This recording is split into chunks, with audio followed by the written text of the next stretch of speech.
They have that mix of antisocial or psychopathic tendencies.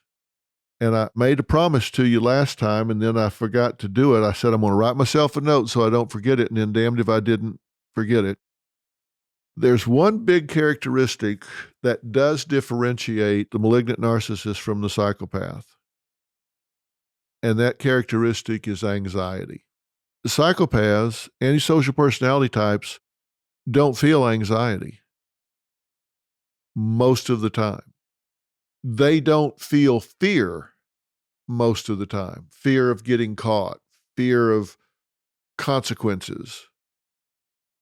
The first study I ever did as a graduate student, and it seemed kind of silly at the time, but one of my professors invited me to participate in this study with him. So it was the first time I was ever published. It involved the prison population.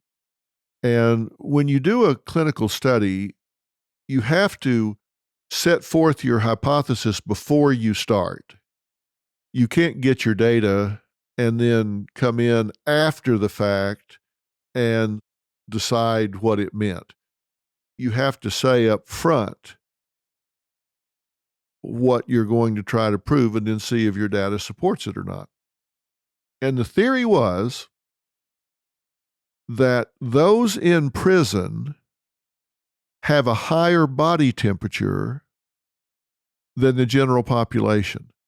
And you think, now, what the hell's that got to do with anything? Well, let me tell you what has to do with anything. Our theory was that those people that are in prison have a higher body temperature than the general population.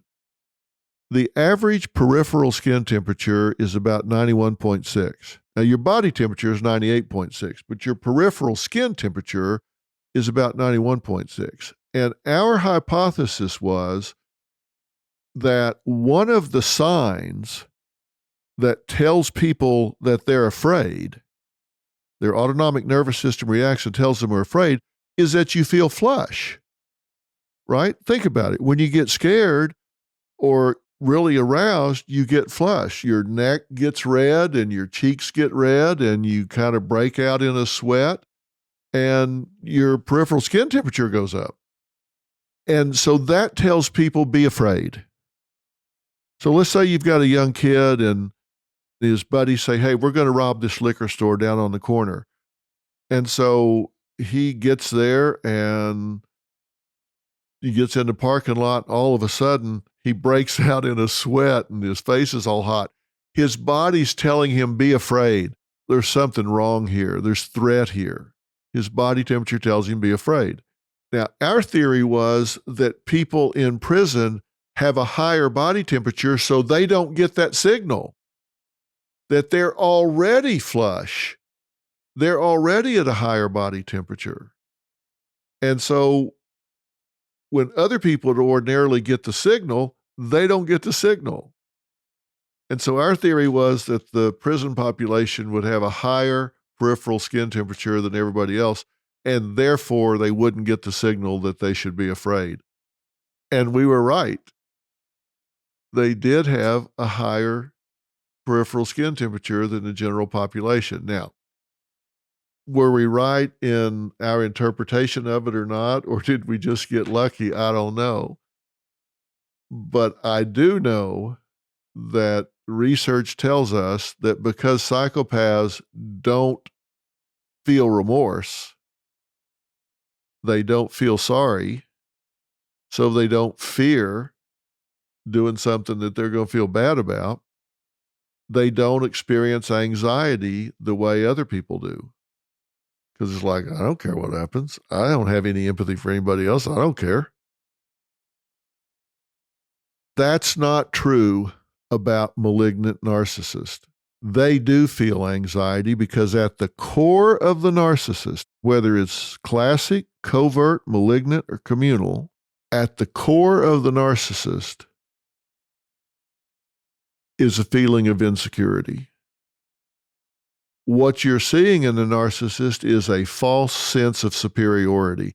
That's why you can't do anything to help them, because they're too fragile. They can't take criticism. They can't listen to you because they're too afraid. So they're going to fight tooth and nail to maintain this superior veneer to dominate.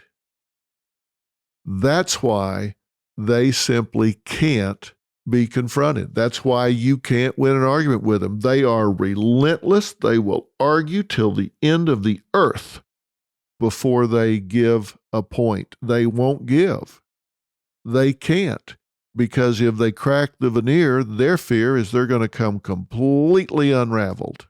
Where does this come from? Look, there's a lot of theories about this in the literature. There does seem to be a genetic component that's possibly involved. There does seem to be a high incidence of a chaotic childhood. There does seem to be, turmoil and trauma in their lives that made them fearful and insecure. But listen, that doesn't matter. If somebody runs over your foot, why they ran over your foot doesn't make your foot feel any better.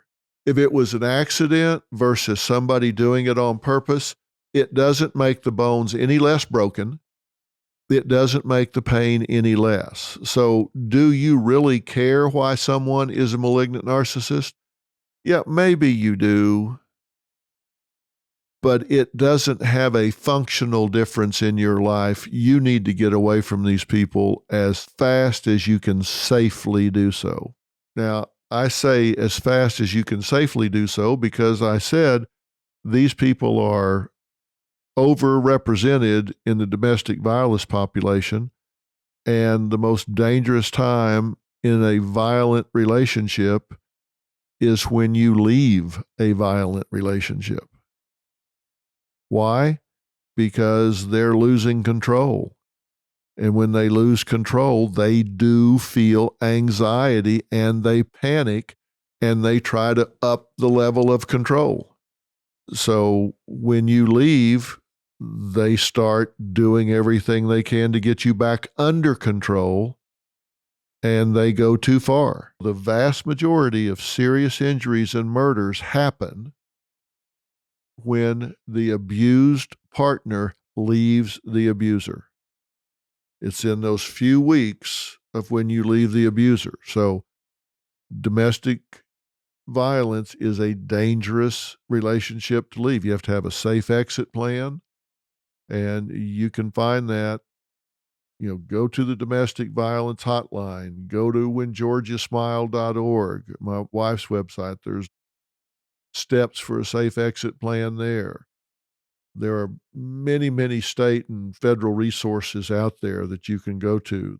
The National Domestic Violence numbers I'll have on our website. So just know that these people don't take well to criticism. So I'm not telling you, when I say get them out of your life, I'm not telling you to get in their face and confront them.